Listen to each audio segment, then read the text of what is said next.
Amen. Pasteur Leza, tu peux baisser un tout petit peu.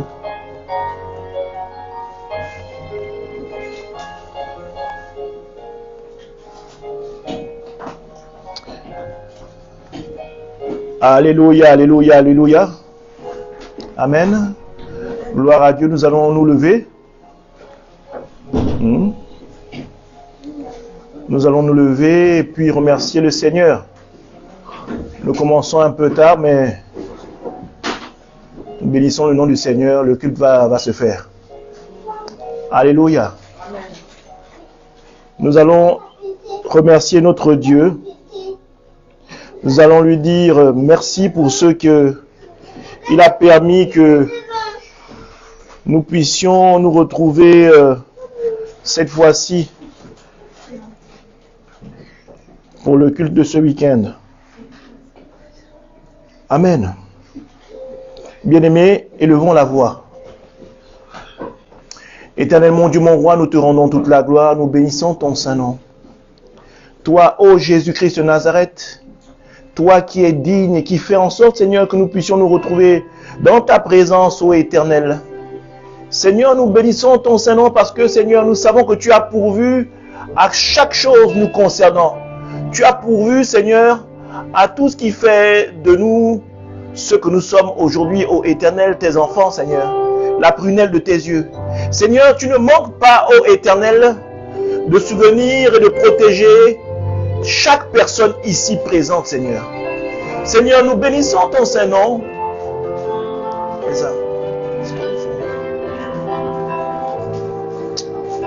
Merci, Seigneur.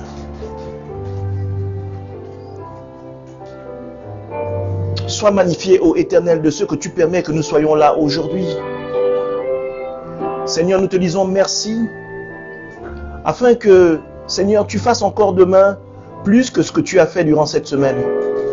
Seigneur, nous te recommandons, Seigneur, chacune de nos familles et nous te disons merci pour la sécurité que tu déferles sur eux, où qu'ils soient.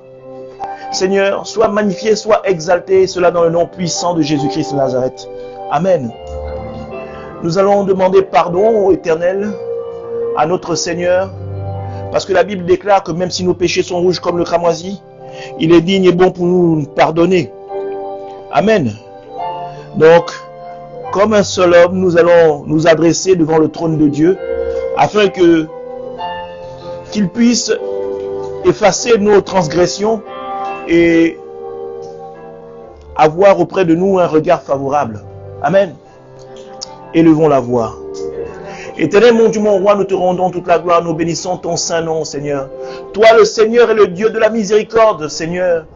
Nous te demandons humblement d'avoir compassion, Seigneur, de nous, parce que, Seigneur, durant cette semaine, habité par cette imperfection, nous avons probablement, sinon certainement chuté, Seigneur. C'est pourquoi, Seigneur, sans même vouloir essayer de discuter, sans même essayer de vouloir nous justifier, nous venons devant ton trône de gloire, sachant que nous ne sommes pas parfaits, et que, Seigneur, au travers de cette imperfection, nous sommes livrés à la chute à chaque fois. Mais, Seigneur, au travers de ce moment que nous choisissons de venir vers toi, Seigneur, nous voulons que tu puisses, ô Seigneur, effacer nos transgressions parce que nous venons déverser notre cœur avec sincérité devant toi, Seigneur. Toi, le Dieu de compassion, de miséricorde, aie pitié de nous. Aie pitié d'un frère, aie pitié d'une sœur, aie pitié d'un père, aie pitié d'une mère. Ô Éternel, déploie ta compassion et ta miséricorde sur ton peuple. Déploie, ô Seigneur, ton pardon, ô Éternel, mon Dieu, mon roi, toi, Jésus-Christ de Nazareth, que tu as, avec amour, déversé à la croix, Seigneur, quand tu as porté nos péchés, Seigneur. Voici pourquoi, ô Éternel, nous croyons que cet acte que tu as posé il y a 2000 ans continue encore de pouvoir être sur nous et avec amour et sincérité, nous venons, ô Éternel, te dire que nous sommes désolés, que, Seigneur, ton pardon, nous en avons besoin pour pouvoir avancer. Sois magnifié, ô Éternel. Gloire à ton saint nom. Au nom de Jésus-Christ de Nazareth. Amen. Nous allons également partir pour inviter le sang de Christ, afin que ce sang nous lave de toute transgression. Parce que la Bible déclare qu'il n'y a point de pardon sans effusion de sang. Alléluia. On ne parle pas d'un sang de bouc, on ne parle pas d'un sang de coq comme on peut le faire au village parfois. Amen. On parle du sang de Christ. Et le sang de Christ ne couvre pas le péché, mais il efface le péché. Amen. C'est une chose, c'est deux choses différentes. Amen. Donc nous allons inviter ce sang-là afin de pouvoir être, comment on appelle ça, reconverti, sinon que nous puissions recouvrir le manteau blanc comme le lin blanc que Christ prépare pour nous, afin d'être agréable à son regard. Amen. Éternel mon Dieu, mon roi, nous bénissons ton saint nom, Seigneur Jésus-Christ de Nazareth. Seigneur, merci pour la présence de ton sang. Seigneur, que ton sang vienne nous restaurer. Que ton sang vienne, ô Éternel, nous déshabiller de toute accusation, de toute imprécation, de tout sort jeté sur nous, Seigneur, quel qu'il soit, Seigneur. Seigneur, que ton sang vienne nous laver, afin que nous puissions être à nouveau agréables à ta vue, Seigneur, à ton regard d'amour. Que, Seigneur, ton pardon soit effectif, que les souillures et les transgressions qui nous habitaient ne soient plus. Merci, ô Éternel, pour ton sang puissant. Merci, ô Éternel, pour ton sang qui est la rançon parfaite, qui a fait trembler le sol à Golgotha il y a 2000 ans, et qui continue de faire trembler, ô Éternel, les œuvres de l'ennemi sur chacune de nos vies. Merci, ô Éternel. Gloire te soit rendue. Et cela dans le nom puissant de Jésus-Christ de Nazareth. Amen. Nous allons inviter par la même occasion l'Esprit de Dieu à prendre le contrôle de ce moment que nous allons partager avec notre Dieu, notre Seigneur. Alléluia. Saint-Esprit, toi, ô grand Paraclétos, toi, ô le consolateur, prends le contrôle de ce moment. Prends le contrôle, ô Éternel, de cet instant, ô Seigneur, que nous allons partager avec toi, que nous allons passer dans ta présence, ô Jésus-Christ de Nazareth. Esprit de Dieu, environne-nous. Rends-nous attentifs à ta parole. Rends-nous attentifs à l'aliment spirituel que tu as préparé pour ton peuple. Rends-nous attentifs, ô Éternel. Éloigne de nous la distraction. Éloigne de nous toute humeur d'animosité. Éloigne-nous, ô, de tout sentiment qui pourrait ternir ce moment que nous partageons avec toi. Seigneur, déverse sur chacun des cœurs, que ce soit en direct ou en différé, que ce soit en présentiel ou en distanciel, défaire la paix du cœur. Installe en nous la paix du cœur. Installe en nous l'amour. Installe en nous l'harmonie. Installe-nous la paix. Seigneur, prends le contrôle total de ton serviteur que je suis et laisse, ô Éternel, parler au travers de l'Esprit de Dieu que nous avons tous, Seigneur, et prends le contrôle, Seigneur, de tout ce que je suis. Je m'efface complètement afin, ô toi, Saint-Esprit, que tu puisses prendre la place totale afin d'enseigner ton peuple, et cela dans le nom puissant de Jésus-Christ de Nazareth. Amen. Amen. Alléluia. Shalom, shalom, peuple de Dieu, veuillez vous asseoir. Amen. Alléluia. Le Seigneur a mis un message particulier et le Seigneur a fait mûrir ça un peu dans mon cœur, parce que lors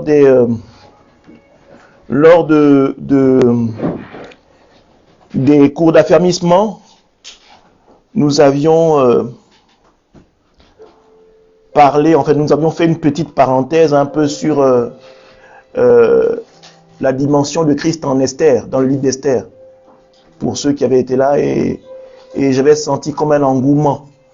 Les gens étaient désireux de savoir un peu comment Christ pouvait se cacher, n'est-ce pas, dans le livre d'Esther.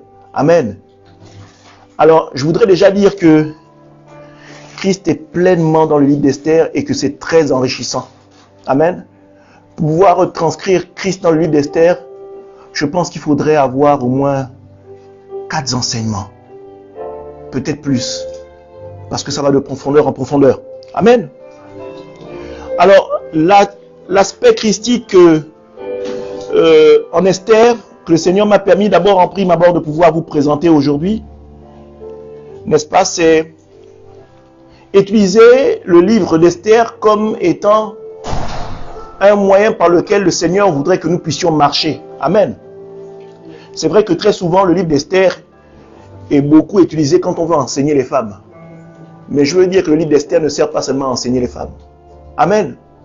Le livre d'Esther sert à enseigner toute personne, n'est-ce pas? Peu importe son sexe, le livre d'Esther est fait pour enseigner toute personne. Alléluia. Tous les genres. Amen. Donc ne faisons pas du livre d'Esther une fixation, hein, un livre typiquement adapté à la gente féminine. Amen. Si Dieu a permis que le livre d'Esther soit dans la Bible, ce n'est pas seulement que pour les femmes, c'est également pour les hommes. Amen. Alléluia. Alors, nous allons prendre dans le premier temps et je vais faire un bref résumé un peu de la vie d'Esther. Esther, c'est une orpheline. Amen. Qui a été confiée à son oncle Mardoché. Amen. Et ce dit oncle aussi l'a tout de suite pris comme sa fille. Amen. Et à cette époque, c'est le règne du roi d'Assyrus. Amen. Et il se passe quelque chose de terrible, c'est que la reine du roi d'Assyrus a manqué de respect au roi. Et le roi a fait adopter une loi dans son royaume. Il y avait plus de 127 régions et le roi a fait adopter une loi. Amen. Et dans cette loi qu'il a fait adopter, il stipule que toute femme qui manque de respect à son époux, amen, pourrait être changée. Amen. Le mari a le droit de la répudier, n'est-ce pas, et d'en prendre une autre. Alléluia. C'est comme ça que donc Mardoché, le père d'Esther, le père adoptif d'Esther, décide de la... Enfin, non, d'abord le roi Cyrus fait courir une loi qui dit que il recherche de nouvelles prétendantes. Donc, amen, Mardoché et sa fille rentrent dans la course. Amen. Donc, Esther rentre dans la course et Esther va dans les appartements, n'est-ce pas, qui sont attribués à toutes les femmes qui rentrent dans le royaume avant la sélection finale. Amen. Mais ce qu'il y a de particulier, c'est que Esther, n'est-ce pas, est une orpheline. Et Esther a trouvé grâce. Amen. Esther a été aimée tout de suite. Parmi toutes ces centaines de femmes venant de diverses régions du royaume, Esther a trouvé grâce, non seulement d'abord aux yeux de l'eunuque, amen, Hégai, n'est-ce pas? Il a trouvé l'eunuque l'a tout de suite apprécié. Amen. Et tout de suite, quand j'ai vu ça, j'ai dit, ah, Seigneur, c'est un enseignement. Parce que Esther, pas qu'elle n'avait rien pour plaire, mais elle arrivait comme Jésus, en fait. Amen. Elle n'avait rien de spécial. Amen. Elle était certes belle. Je ne veux pas dire que Jésus était non plus vilain. Jésus était certainement beau, n'est-ce pas? Mais il n'avait pas tous les accessoires, n'est-ce pas, que tout le monde pouvait attribuer quand on disait que le Messie devait arriver. Amen. Quand la Bible parlait de l'arrivée du Messie, les gens se disaient forcément que Jésus allait arriver dans une famille de nobles et de bourgeois, n'est-ce pas, qui serait parsemé d'or et d'argent et que tout de suite on saurait que c'est lui. Amen. On pensait également que Jésus serait là pour délivrer le peuple de la pression romaine qui régnait dans le pays. Amen. Mais Esther est arrivée également avec un handicap. Amen. Et c'est ce qui est magnifique parce que Esther, avec cet handicap, on retrouve là, n'est-ce pas, comment Christ est arrivé. Christ n'est pas arrivé dans un royaume ou dans une maison. Non. Christ est arrivé dans le peuple, une personne lambda. Amen. Et qui plus est, Christ est né dans une bergerie. Amen. Là où on ne l'attendait pas. Je voudrais que vous voyiez un peu la similitude avec Esther, n'est-ce pas? Le statut de départ, n'est-ce pas? Et après, à la fin, ce qu'Esther va devenir. Mais surtout, le rôle qu'Esther va jouer pour son peuple. Amen. Alléluia. Alors, je vais prendre mon fils Aaron, qui va prendre Esther dans le chapitre 2. Amen. Le chapitre 2, il va aller dans le verset 7. On va commencer avec ça. Amen.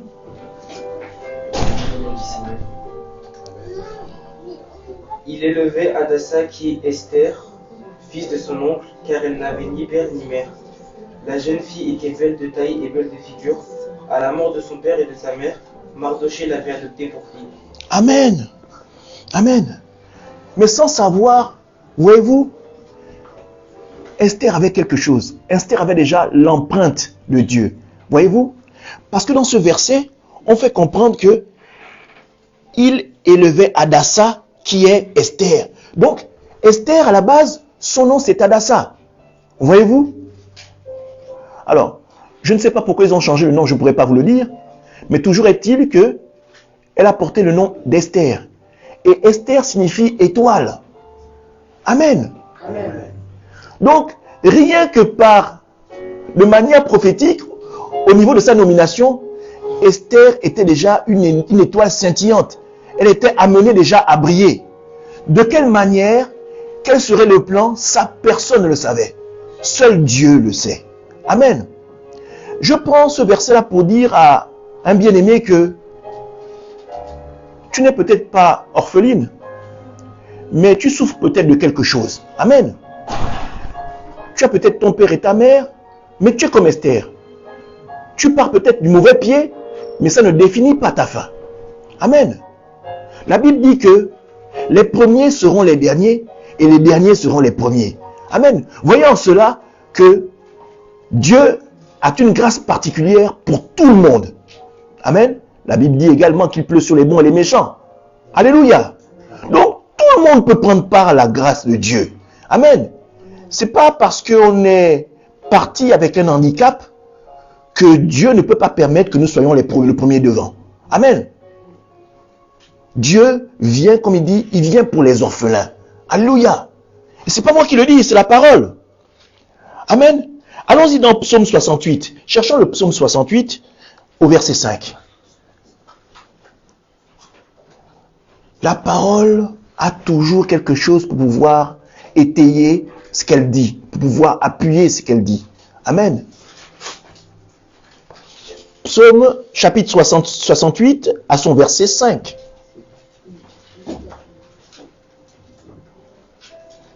Chantez à Dieu, célébrez son nom, frayez le chemin à celui qui s'avance à travers les plaines. L'Éternel est son nom, réjouissez-vous devant lui. Amen. Vous êtes bien au psaume 68? Oui, continue au verset 9, au verset 6. Verset 6, verset 5. Je l'ai passé. Le Père des orphelins, le défenseur des veuves, c'est Dieu dans sa chambre, dans sa demeure sainte. Amen. Voyez-vous? Donc, bien-aimé, tu te retrouves peut-être dans une position où tu te sens abandonné. Tu te retrouves comme un orphelin, tu as probablement un problème que, bon, tu as beau parler autour de toi, personne ne comprend. Amen. Tu as l'impression de te retrouver toi-même dans ton problème en fait. Et tu as l'impression parfois même que la terre entière ne pourrait pas t'aider.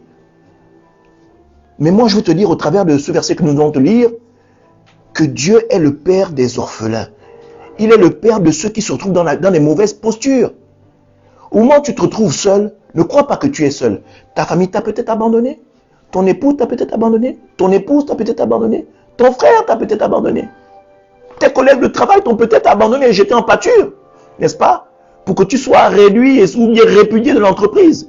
Mais Dieu, il est le Père des orphelins. Amen.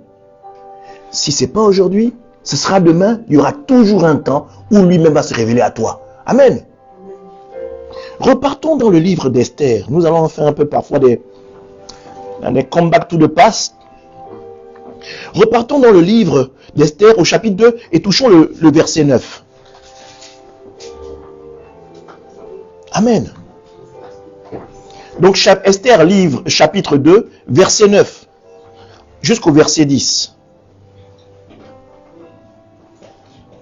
Dégaï, gardien des femmes, la jeune fille lui plut. Il trouva grâce devant lui, il s'empressa de lui fournir les choses nécessaires pour sa toilette et pour sa subsistance. Il lui donna 7 jeunes filles choisies dans la maison du roi et la plaça avec ces jeunes filles dans le meilleur appartement de la maison des femmes. Esther ne fit connaître ni son peuple ni sa naissance, car Mardoché lui avait défendu d'en parler. Amen. Écoutez bien. Écoutez très bien. La grâce que Esther a trouvée sur celui qui s'occupait des femmes qui devaient être choisies, celles qui étaient venues pour la sélection pour le roi Cyrus. Écoutez très bien. Esther a eu une grâce particulière, mais une faveur puissante. Amen. On dit ceci. La jeune fille lui plut et trouva grâce devant lui. Il s'empressa de lui fournir les choses nécessaires pour sa toilette. Amen. C'est-à-dire que c'est comme si Dieu donnait un ordre à Higaï pour qu'il se dépêche. Il s'est dépêché, il s'empressa. Amen. Comme si c'était sa fille. Amen. Je veux dire à quelqu'un, quand la faveur de Dieu, quand la grâce de Dieu, quand le temps de la faveur de Dieu et la grâce de Dieu se déverse sur vous, bien aimé, vous n'avez pas besoin de courir. Dieu dispose tout devant vous et ce sont ces choses-là qui courent vers vous. Amen. Vous n'avez pas besoin de... Vous savez, parfois, il n'est pas nécessaire de faire de longues prières pour attirer l'attention du Seigneur. Quand c'est le temps, un mot, un soupir, une pensée donc quand vous parlez dans votre cœur, le Seigneur peut déclencher quelque chose. Amen. Les longues prières ou bardées d'éloquence ne garantissent pas, n'est-ce pas, la grâce de Dieu. Alléluia. C'est la disposition du cœur. Amen. On dit par la suite, il s'empressa de lui fournir les choses nécessaires pour sa toilette et pour sa subsistance. Le Dieu qui pourvoit. Amen. Il lui donna 7 jeunes filles choisies dans la maison du roi. Alléluia. Regardez la grâce comme elle est terrible.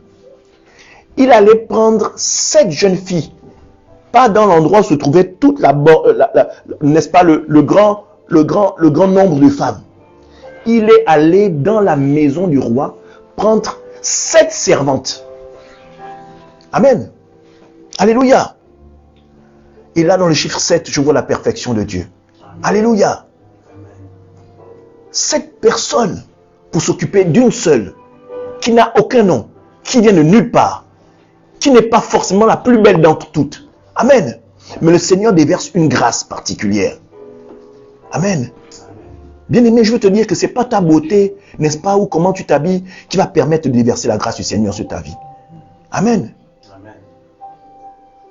7 personnes qui ne sont pas de n'importe quel endroit. C'est-à-dire que, si on doit dire, c'est le top du service du roi, qu'on fait sortir de la maison du roi pour servir une prétendante quelconque. Alléluia. Et on dit ceci par la suite.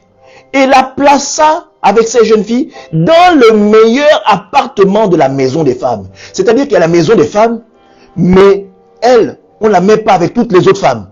On la met dans le top du top des appartements. Amen. Alléluia. Bien-aimés, que le Seigneur vous fasse sortir d'un endroit et qu'il vous mette une place qui est magnifique. Amen. Un endroit propre pour vous, avec toute chose qui est déversée pour vous. Des gens qui s'occupent de vous. Des gens qui vous prennent comme jamais on ne vous a pris.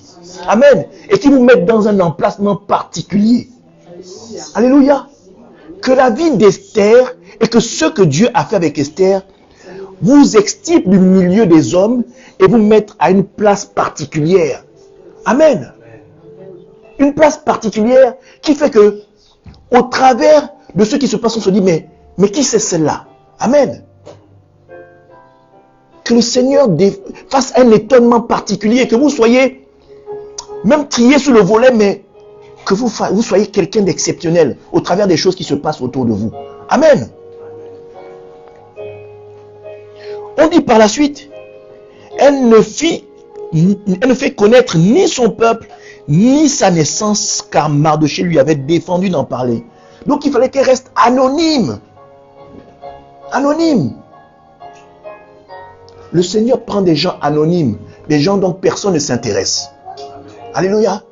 Pour faire éclater sa gloire. Amen. Le Seigneur se sert parfois des personnes insignifiantes. Le Seigneur a une façon particulière de fonctionner. Alléluia. Vous n'êtes pas venu sur terre pour accompagner quelqu'un. Vous n'êtes pas venu pour voir seulement les autres être heureux. Amen. Vous aussi, le Seigneur a un plan pour vous. Toute personne naissant dans le monde a une part de bonheur que le Seigneur a préparé pour lui. Maintenant, le but du jeu, c'est de pouvoir rentrer dans le bon plan, le plan salvateur, le plan précis par Dieu. Amen. Et cela se fait qu'on ne peut rentrer que dans ce plan-là que si on s'approche de Dieu. Alléluia. Alors, en lisant le livre de Esther, j'ai vu quelque chose encore d'autre. J'ai vu Christ. Amen.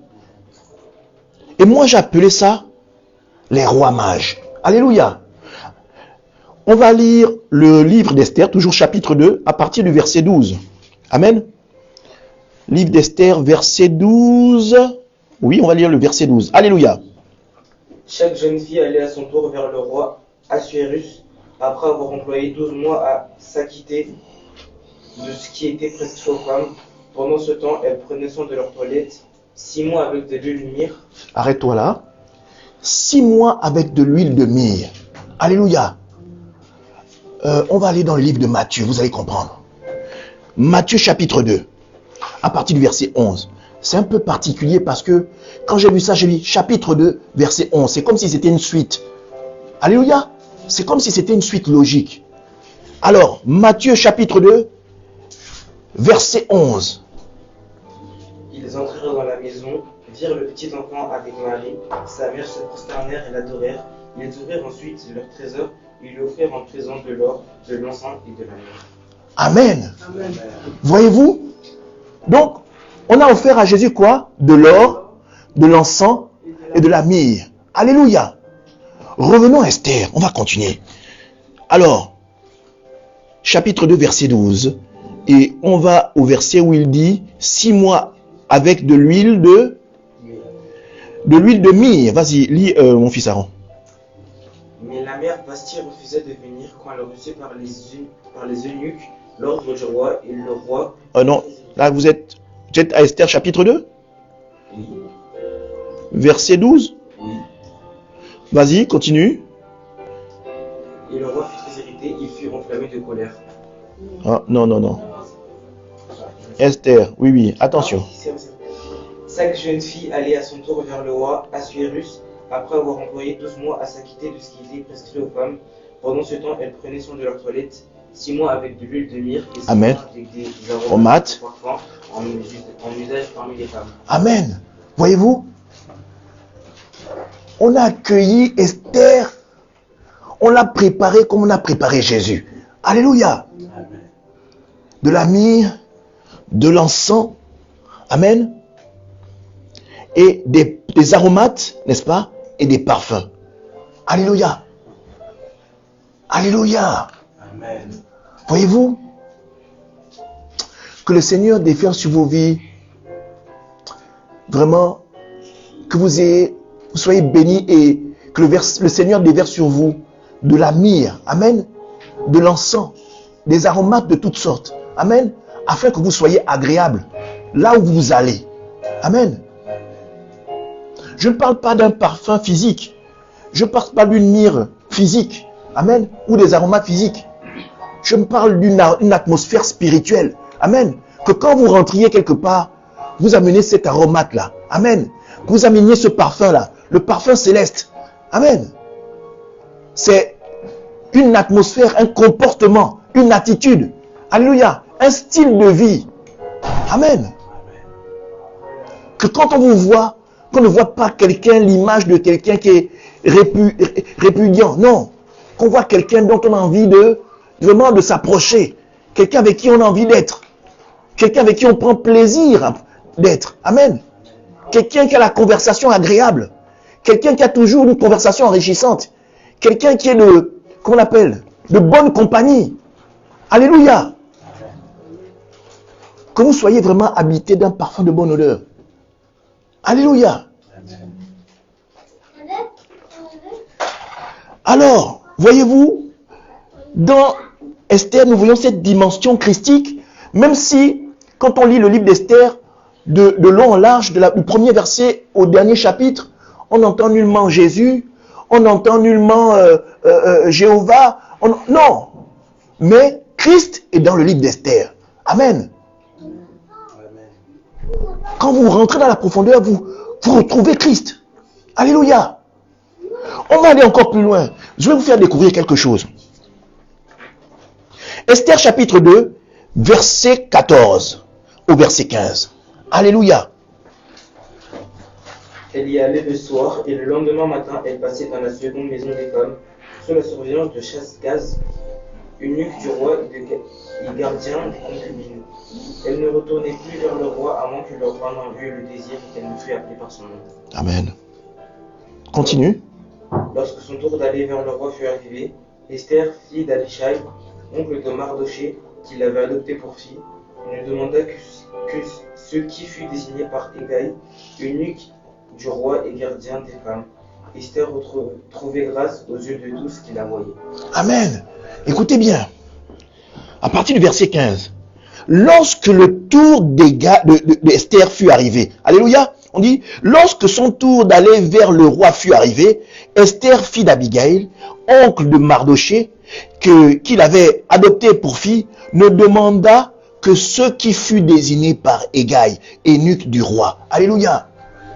Mais plus haut, amen, on dit que les autres filles qui étaient dans l'enceinte de la maison des femmes, toutes avaient pris des objets de valeur. Amen. J'imagine là qu'elles s'étaient maquillées comme jamais elles ne s'étaient maquillées. Amen. Elles avaient pris des parfums comme jamais elles s'étaient parfumées. Amen. Pour moi qui avait toutes sortes d'artifices. Amen. Pour plaire. Alléluia. Mais Esther ne s'est pas fatiguée à choisir. Alléluia. Elle a dit, comme c'est Hégai qui a trouvé grâce à mes yeux, cet homme-là, il a bon goût. Il sera de bons conseils. Amen. C'est Hégai qui a choisi les accessoires avec lesquels Esther devait aller se présenter devant le roi. Amen. Hégai ici est comme le divin conseiller. Amen. Alléluia. C'est l'image du Saint-Esprit. Celui à qui on demande conseil. Amen. Le meilleur ami. Elle aurait pu rester dans son regard physique et dire, ben écoute, je vais prendre de ce rouge à lèvres de telle couleur, je vais prendre ce maquillage, mais non. Elle a dit non. Hégai, choisis pour moi. Tu connais si bien le roi. Amen. C'est comme dit Saint-Esprit, prends la décision pour moi. Fais le bon geste. Tu connais si bien le Père. Amen. Tu sais ce qui plaît au Père. Alléluia. Et c'est Hégai qui a choisi les accessoires.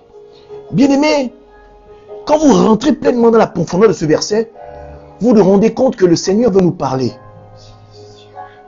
C'est vrai, nous avons l'habitude parfois de faire des choix par rapport à ce qui se présente devant nous. Alléluia.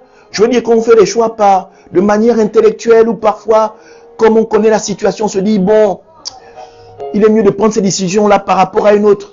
Mais le Seigneur, à travers de ce verset, va te faire comprendre que, bien aimé, le meilleur choix, c'est le meilleur choix de Dieu. Amen. Au travers du Saint-Esprit.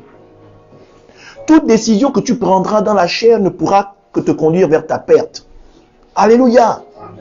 Tout choix que tu feras, ou tu feras avec le regard charnel, ne pourra te conduire que vers ta perte.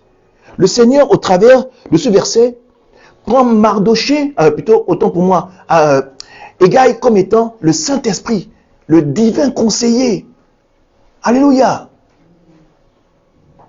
Voyez-vous comment Christ peut se cacher, Dieu peut se cacher, le Saint-Esprit peut se cacher dans Esther. Amen. Alléluia. Quand j'ai vu ça, j'ai dit, waouh, le Paraclétos, le Saint-Esprit. Celui, quand il donne un conseil, ce n'est jamais un conseil qui te perd. Amen. C'est un conseil qui te fait avancer. Alléluia. Et d'ailleurs, au travers de ça, pour la suite, Esther a été vraiment appréciée. Le roi Assyrus a aimé Esther. Amen. Il a aimé Esther d'une force que, quand je vous invite à aller lire le livre d'Esther, vous allez voir que le roi Assyrus a réagi de manière différente avec Esther. C'était une totale différence. Dans les décisions, dans les choix qu'il devait faire, il a laissé la latitude à Esther de choisir selon ce qu'elle voulait. Amen. Pourquoi, bien-aimé? Parce que quand vous êtes une épouse, amen, je vais prendre Christ comme étant l'époux. Alléluia. Quand vous êtes agréable à l'époux, bien-aimé, nous, l'épouse, qui est l'église, le mari, qui est l'époux, ne peut rien nous refuser. Amen. Sa loi, c'est comme une condamnation qui l'oblige à réagir de manière favorable pour nous. Amen. Sa parole l'oblige à réagir de manière favorable pour nous. Amen. Le pasteur Elsa et mon épouse me rend heureuse. Bien-aimée, peu importe ce qu'elle peut me demander, si j'ai la possibilité de l'avoir, je vais lui offrir. Alléluia. Amen. C'est comme ça que Dieu fonctionne. Et c'est comme ça que le roi Cyrus a fonctionné avec son épouse, qui était Esther. Alléluia.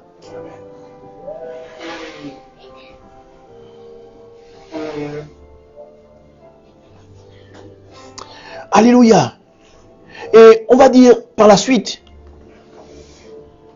il y a quelque chose que j'ai aimé, c'est que Esther a revêtu un comportement particulier. Amen. On va découvrir ce comportement-là. On va le découvrir dans le chapitre 2 d'Esther. Amen. À partir du verset 21 jusqu'au verset 23. Alléluia. Esther chapitre 2, verset 21 jusqu'à 23. Dans ce même temps, comme Mardoché était assis à la porte du roi, Bigtan et Teresh, deux eunuques du roi, gardes du seuil, cédèrent à un mouvement d'irritation et voulurent porter la main sur le roi Assuérus. Mardoché eut connaissance de la chose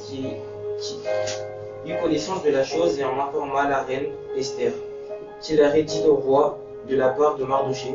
Le fait ayant été vérifié et trouvé exact, les deux eunuques furent pendus en bois.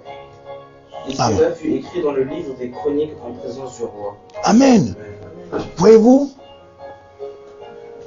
Esther a agi avec son roi d'une dimension qui est totalement adaptée et qui est totalement la dimension dans laquelle Christ travaille profondément. Amen.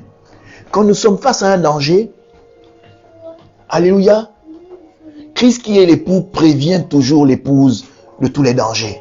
Amen. J'ai aimé cette partie parce que non seulement Mardoché a respecté un peu la hiérarchie, c'est-à-dire qu'il n'est pas allé directement devant le roi.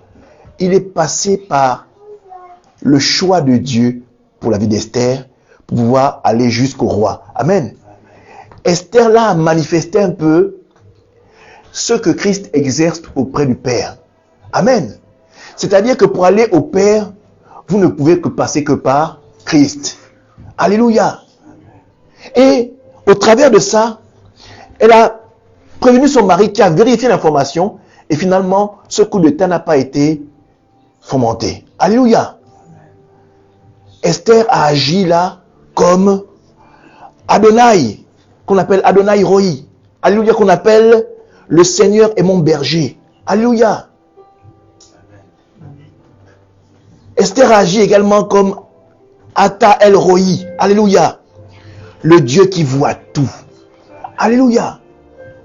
Vous ne pouvez pas marcher avec le Seigneur de manière intègre et ne pas être prévenu de tous les dangers. Amen. Le Seigneur parle toujours pour ses enfants.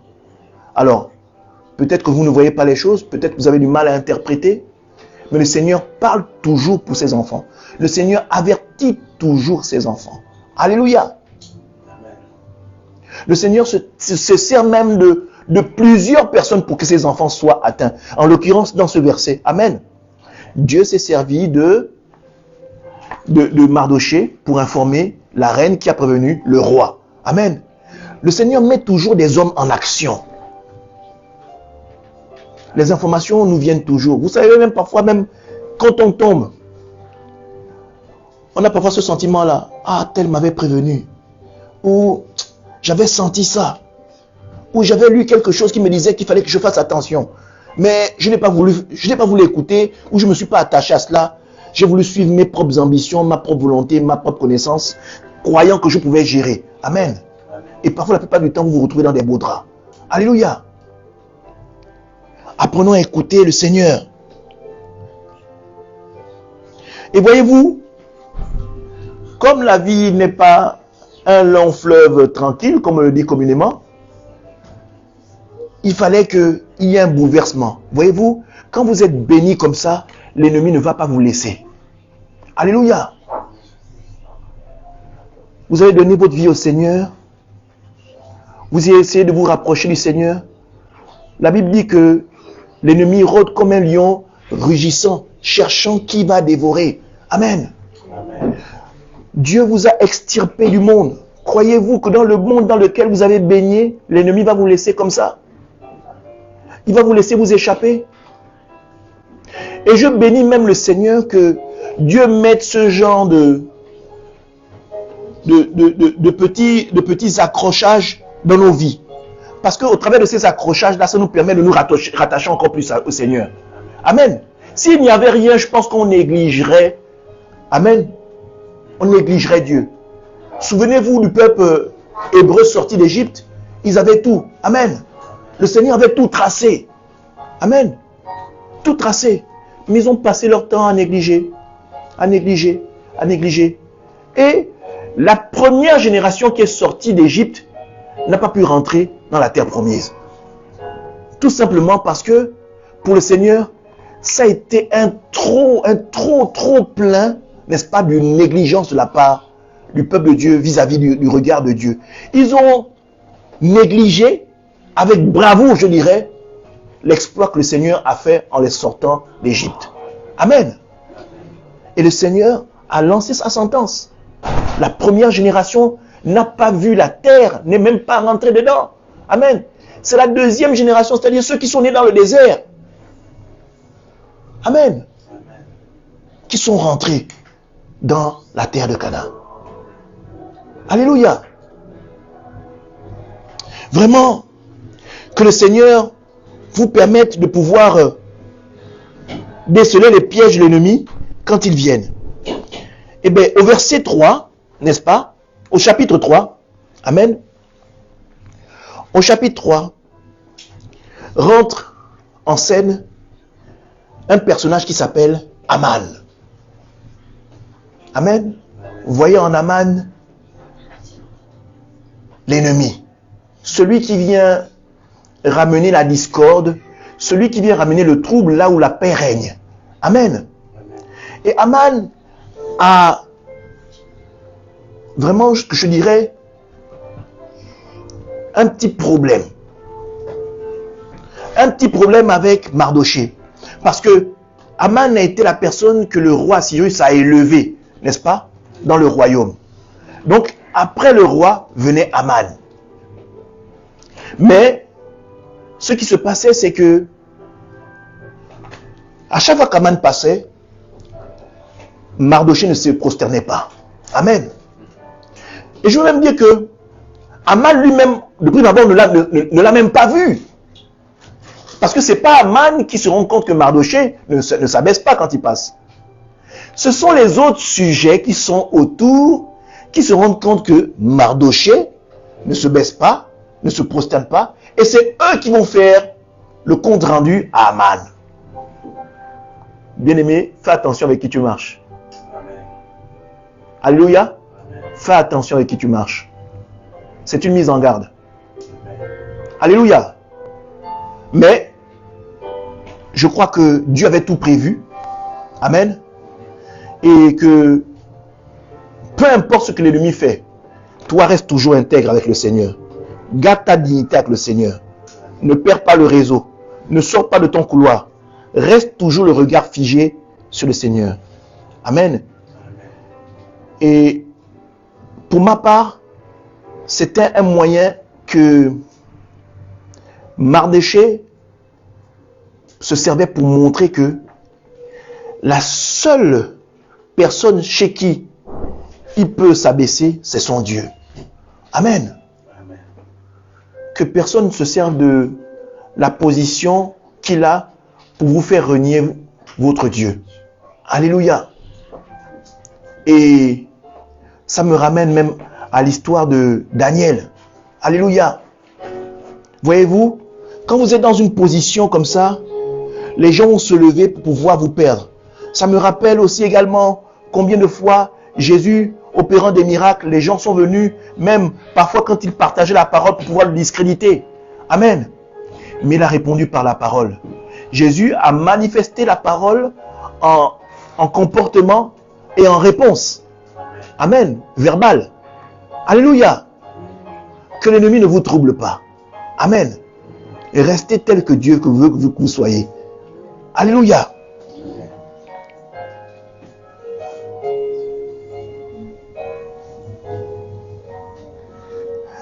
Et il y a quelque chose de magnifique qui s'est passé. Alléluia. Voyez-vous, Aman, on dit que Aman, c'est un Agagite. Alléluia. Vous allez bien comprendre. Aman est un Agagite. Voyez-vous, vous allez comprendre l'histoire des Agagites avec le peuple d'Israël. Allons-y dans 1 Samuel, chapitre 15. 1 Samuel, chapitre 15. Voyez-vous, l'histoire de Esther, elle est magnifique. Chapitre 15 de 1 Samuel, verset 2. Alléluia. Autant pour moi, plutôt verset 31 au verset 33. 1 Samuel chapitre 15, verset 31 au verset 33. Alléluia.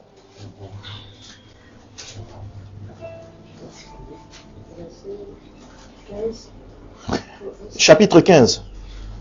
1 Samuel chapitre 15, verset 31 à 33. Amen.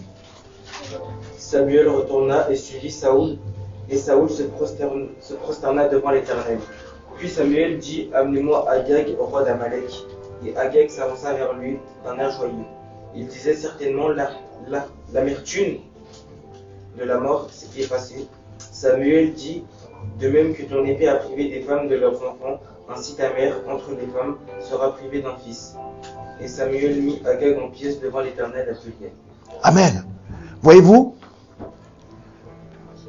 dans le livre de 1 Samuel, Saül, c'est le premier roi que Dieu choisit à Israël. Et Dieu parle à Samuel et dit à Samuel de dire à Saül d'aller détruire le peuple d'Amalek. Amen. Tous les Amalécites. Saül n'a pas écouté. Amen. Saül a épargné le roi Agag. Alléluia. Saül n'a pas écouté. Et Dieu a rejeté Saül. Alléluia. Et pendant le banquet, pour célébrer sa victoire, que Saül organise, Samuel arrive. Et il demande qu'on fasse venir le roi Agag. Amen. Il l'exécute. On dit, ils mettent le mot, l'expression taillé en pièces. Il l'a découpé. Amen. Il en a fait de la bouillie. Voyez-vous, c'est cette vengeance-là qui continue dans le livre d'Esther. Amen. C'est cette haine-là envers le peuple d'Israël qui continue. Amen. Et allons-y maintenant dans le 1 Samuel, chapitre 15, verset 2. Vous allez comprendre. Là, je vais vous emmener. 1 Samuel, chapitre 15, verset 2. Ainsi parle l'Éternel des armées. Je me souviens de ce qu'Amalek fit à Israël lorsqu'il lui avait fermé le chemin à la sortie d'Égypte. Amen. Voyez-vous, le problème avec les Amalécites date du temps où ils sont sortis d'Égypte. Amen. Le peuple d'Amalek avait combattu, avait bloqué, avait tenté de faire perdre le peuple d'Israël. Dieu dit, il se souvient. Alléluia. Bien-aimés, peu importe le problème que tu peux avoir, passe. Peu importe celui qui se dresse devant toi, passe. Amen. Laisse le Seigneur faire sa justice. Dieu se souvient de tes ennemis. C'est pas à toi de te prendre la tête, à te ruminer ça dans ton esprit. Toi, avance. Amen. Avance comme Dieu veut que tu avances. Dieu se souvient de tes ennemis. Ne t'inquiète pas. Amen. Je ne sais pas combien de siècles sont passés avant que Aman, l'Agagite, se retrouve à être confronté envers un autre descendant du peuple d'Israël. Mais Dieu s'en souvient. Amen. Dieu s'en souvient. Que ceux qui t'ont cassé les pieds il y a des années ne t'intéressent même pas. Vis avec le Seigneur. Vis ta vie avec Dieu. Amen. Le Seigneur nous dit non. Laissez lui-même faire votre justice. Ce n'est pas à vous de vous occuper. Vous n'avez pas besoin de répondre par là du talion, œil pour œil, dent pour dent. Vous n'avez pas besoin de rentrer dedans. Parce que si vous rentrez dedans, vous perdez ce que Dieu a prévu pour vous. Alléluia. Le Seigneur veut que vous passiez, vous continuez. Lui, il se souvient de qui vous a oppressé. Lui, il se souvient de qui vous a cassé les pieds il y a quelques années en avant. Amen. Le Seigneur se chargera d'eux. Alléluia. Ne vous prenez pas la tête à répondre ou à essayer de réagir. Vous perdez du temps. Non seulement vous perdez du temps pour vous, mais vous perdez du temps pour rentrer dans ce que Dieu veut pour vous. Alléluia. Vous ne faites que retarder la chose à laquelle le Seigneur vous attend.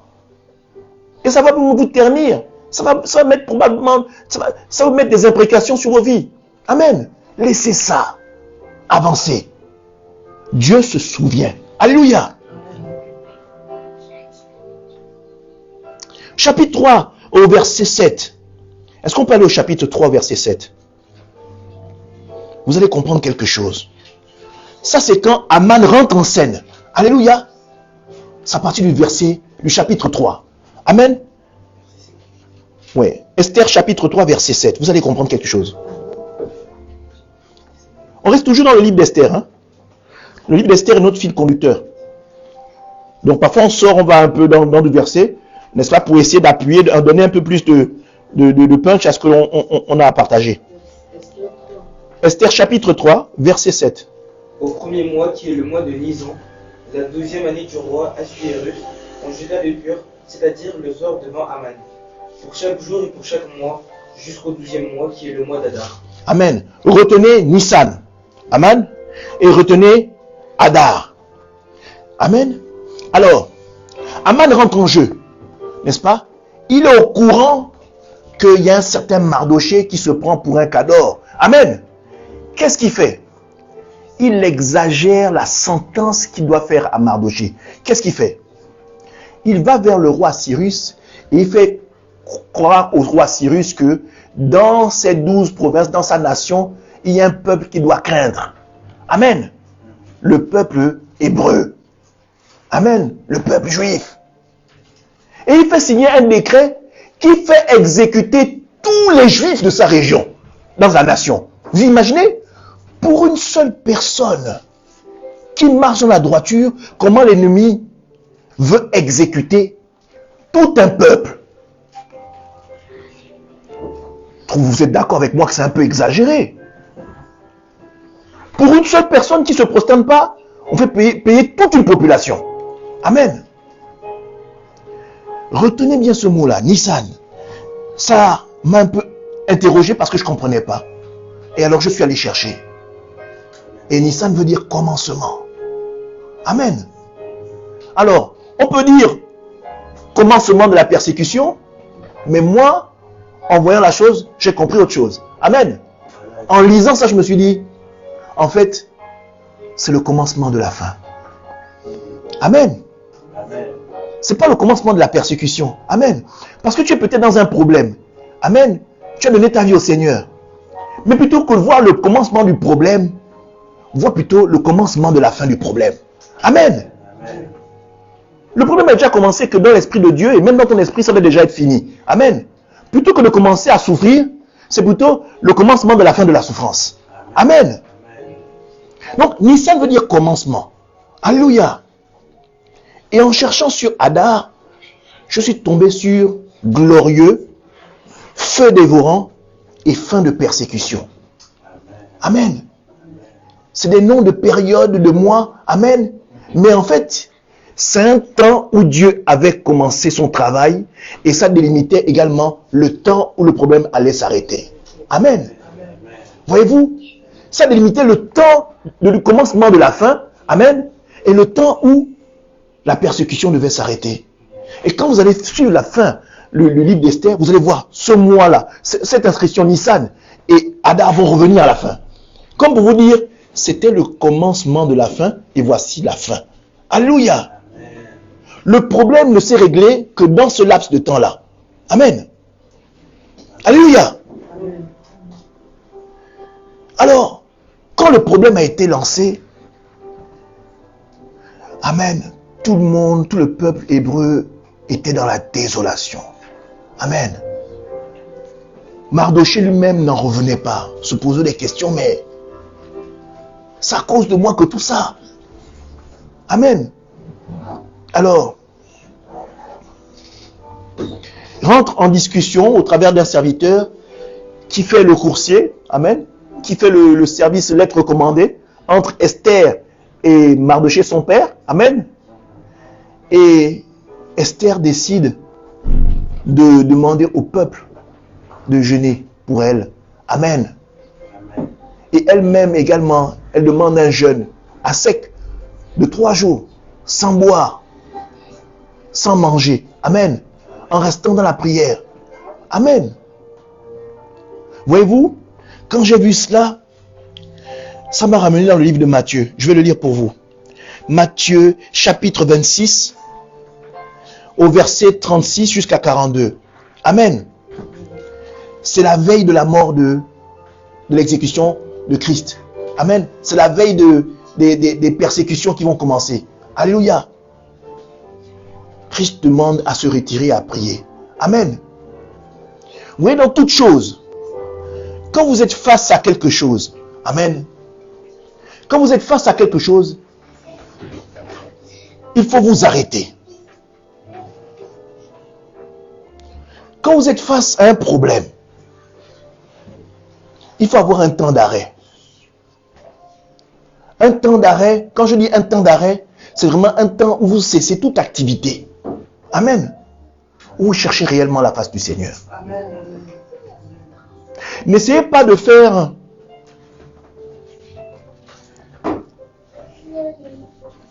chercher la face du Seigneur et de le mélanger avec votre activité. Non. Prenez un temps pour vous arrêter. Alléluia. Christ le montre très bien. Amen. Au travers de ce verset-là. Matthieu chapitre 26, au verset 36 jusqu'à 42. Je vais lire la parole. Là-dessus, Jésus alla avec eux dans un lieu appelé Gethsémane. Gethsémane s'appelle pressoir à huile. Ça signifie pressoir à huile. Amen. Quand vous comprenez pressoir à huile, prenez pressoir, mettez-le à part, prenez huile, n'est-ce pas? Et quand vous voyez ces choses, en général, ce qu'on appelle l'huile, c'est l'Esprit de Dieu. Amen. Le pressoir, c'est quelque chose de physique, n'est-ce pas? Donc vous voyez là un duel qui va se passer. Amen. Quelque chose va être pressé. On va peut-être vous pousser dans vos derniers retranchements, comme Jésus l'a été. Amen. L'Esprit de Dieu va être combattu. Amen. À la suite, il dit, et il dit aux disciples, asseyez-vous ici, pendant que je m'éloignerai pour prier. Il prit avec lui Pierre et les 2 fils de Zébédée. Et il commença à éprouver de la tristesse. Amen. Bien-aimés, parfois vous êtes dans des problèmes, vous éprouvez de la tristesse. Et je suppose que Christ, étant 100% Dieu, 100% homme, son côté humain a parlé. Son côté humain a parlé. Il éprouvait de la tristesse. Amen. Il dit, il éprouvait de la tristesse et de l'angoisse. Et quand j'entends angoisse, je crois que Christ a vu ce qui devait lui arriver. Christ, dans son esprit, souffrait déjà et voyait déjà, souffrait dans son corps des coups qu'il allait prendre, des sévices qu'il allait subir, de chaque coup de fouet qu'il allait endurer. Amen. Et le corps était dans la tristesse et l'angoisse. Le corps avait peur. Amen. Voyez-vous, bien-aimés, ce qui fait parfois que nous avons du mal à rentrer dans la volonté de Dieu, c'est que nous avons peur. Et la chair prend des décisions pour nous. Parce que la chair est faite ainsi. La chair va toujours trouver une solution pour ne pas souffrir. Amen. Voyez-vous, quand un moustique vient vous piquer, vous n'avez pas besoin de réfléchir. Votre corps réagit même sans vous demander l'autorisation. Il tape dans l'endroit où il a reçu la piqûre. Voyez-vous? Quand le moustique vous pique, vous n'avez pas besoin de réfléchir. Ah, c'est un moustique qui arrive.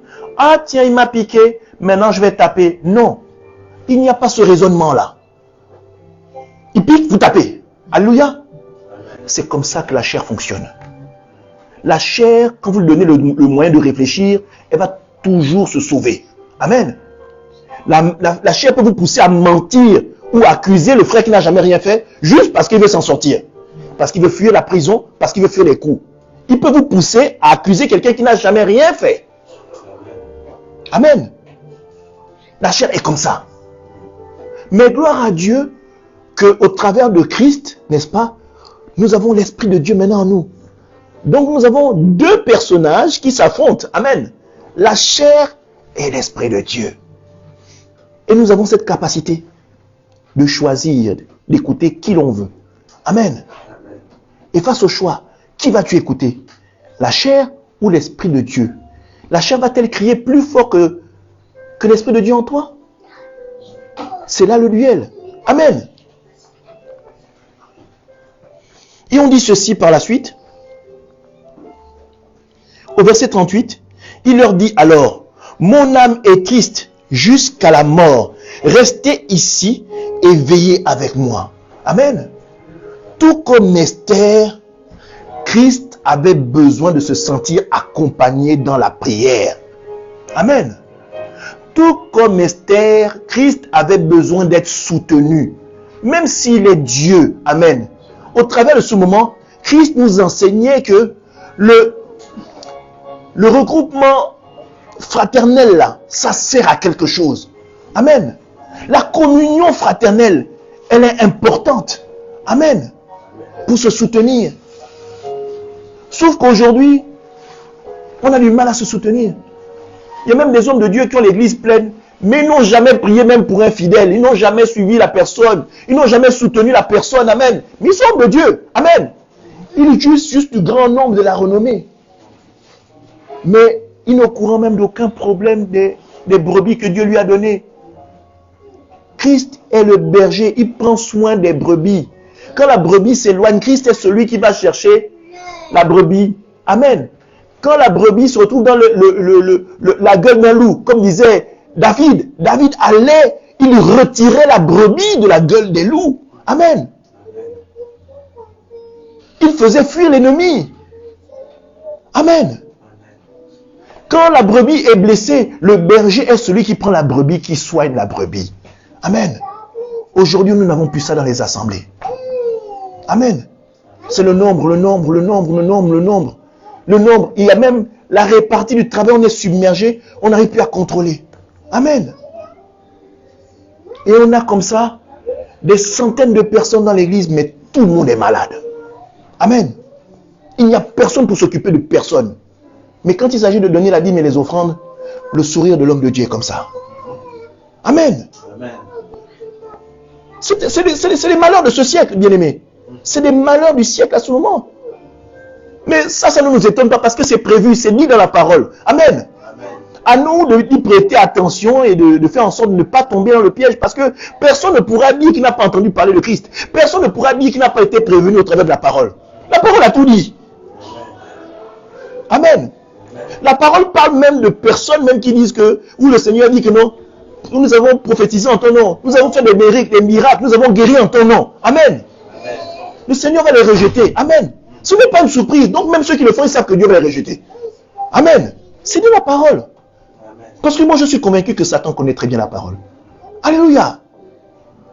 Pour avoir été celui qui était le chef de la louange, il connaît ce que Dieu affectionne. Amen. Alléluia. Alors, au verset 39, on dit, ayant fait quelques pas en avant, il se jeta sur sa face et pria ainsi, mon Père, s'il est possible que cette coupe s'éloigne de moi. Amen. Là, c'est le Jésus homme qui parle. La chair dit que non, mais si c'est possible que ça s'en aille, hein, je suis prêt. Amen. Alléluia. Toutefois, non pas ce que je veux, mais ce que tu veux. Amen. Vous voyez, cette dualité, cette contradiction-là. Un coup il veut, un coup il ne veut pas. Vous comprenez là que il y a la chair qui ne veut pas et il y a l'Esprit de Dieu qui dit finalement, ben, allons-y. Amen. Allons-y. Et vint vers les disciples, il les trouva endormis. Alléluia. Et il dit à Pierre, vous n'avez donc pas pu veiller 1 heure avec moi? Amen. Jésus avait tellement besoin d'être soutenu. Amen. Quand j'ai vu ça, j'ai vu la dualité avec Esther. Esther a pris 3 jours. Jésus est venu voir les disciples 3 fois pour le soutenir dans la prière. 3 fois. Amen. Je dis, mais c'est incroyable quand même. Esther a pris 3 jours. Mais Jésus a demandé à ses frères de le soutenir 3 fois. Donc le chiffre 3 a quelque chose de particulier. Alléluia. Un jour pour Christ, un jour pour le Saint-Esprit, un jour pour le Père, pour que la confirmation du travail de Dieu soit parfaite. Amen. Au travers de ces 3 jours, alléluia, Esther s'est levée. Esther s'est livrée pour son peuple. Amen. Esther a compris la dimension du sacrifice. Waouh! Esther a compris la dimension du sacrifice. Alléluia! Comment elle a pu comprendre ça? Amen. Elle est reine, mais décide d'aller se livrer. Elle sait que si elle rentre dans la cour du roi sans autorisation, sans qu'elle ait été conviée, amen, c'est la mort. Amen. Mais elle va. Amen. Elle dit à son peuple de prier pendant 3 jours de jeûner. Amen. Et qu'elle-même également rentrerait en jeûne. Et qu'elle prierait également à ses servantes. Amen. De pouvoir l'accompagner dans cette dimension. Amen. J'ai vu les 3 jours qu'elle a pris pour jeûner. Et je vois les servantes qui sont les 7 servantes. Amen. Je dis, oh waouh. La présence de Dieu est le chiffre parfait pour l'accompagner dans sa maison. Amen. Amen. Je ne sais pas comment ça s'est passé, mais avoir une reine, peu importe son statut, et qui exécute la dimension de Christ avant même des siècles, avant que Christ ne vienne. Amen. Je dis, waouh. En fait, elle a préfiguré ce que Christ devait faire. Amen. Elle a décidé de laisser son statut de reine pour s'offrir comme un sacrifice vivant pour nous, pour son peuple. Amen. Bien-aimés, quand vous rentrez, amen, dans une dimension telle que celle d'Esther, je parle d'une personne qui est partie de rien du tout. Je parle à quelqu'un qui passe par des moments qui sont tumultueux, qui sont des moments de trouble, où elle ne sait plus à quel sens se vouer. Amen. Une personne qui est tellement combattue, amen, et qui pense que sa vie ne sert à rien, et que, elle a dit, bon, bref, autant que je souffre, vraiment, qu'est-ce que je peux encore faire? Amen, comme on dit dans mon pays, on va encore faire comment? Amen, ça c'est quand on est dépassé. On ne veut plus décider, on ne veut plus se lever, on va se dire, on va encore faire comment? Amen. À ceux qui sont dans cette dimension de on va encore faire comment? Et de se laisser aller, de se laisser mourir. Amen. Je pense que comme Esther, tu es également une étoile qui est arrivée sur terre, prête pour servir Dieu. Amen. Mais dans cette dimension qui fait que Dieu ait choisi que tu sois dans la vie, que tu vives, il faut que tu te rapproches de Dieu afin que la faveur, la grâce de Dieu soit déployée pour toi, que tu prennes vivement connaissance du plan parfait que Dieu a mis dans ta vie. Parce que tout comme Esther, Dieu nous utilise tous comme étant des moyens de sauver quelqu'un. Amen. Alors, nous sommes tous au service de Dieu. Amen. Peu importe la taille et la grandeur du projet que Dieu a pour nous. Mais chacun à son niveau sert le Seigneur. Amen. Dieu peut t'utiliser pour ta famille. Dieu peut t'utiliser pour